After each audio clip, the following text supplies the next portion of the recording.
अब इन्होंने अपनी वीडियो में एक डेटा शोकेस किया था, जिसमें उन्होंने डेटा शोकेस करते हुए ये कहा।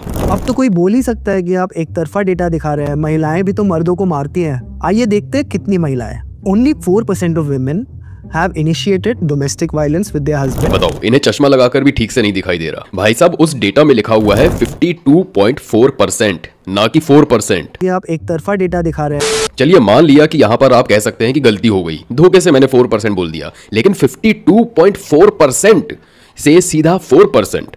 आप 45% बोलते, 40% बोलते, 42.4% बोल देते, 30%, 20% भी बोल देते ना, तो समझ में आता कि हाँ गलती हो गई। लेकिन 52.4% से सीधा 4%, मतलब 52 पॉइंट, इतना हिस्सा पीछे का हटा दिया, सिर्फ आगे का 4% इन्होंने दिखा दिया। अब मैं यहाँ पर आप लोगों को एक बार हिंदी में भी ट्रांसलेट करके बता देता हूँ, ताकि किसी को अगर इंग्लिश ठीक से ना आती हो तो वो भी समझ सके। 52.4% पुरुषों ने अपने जीवन काल में कम से कम एक बार वैवाहिक हिंसा का अनुभव किया है, और पिछले 12 महीनों में 10.5% ने।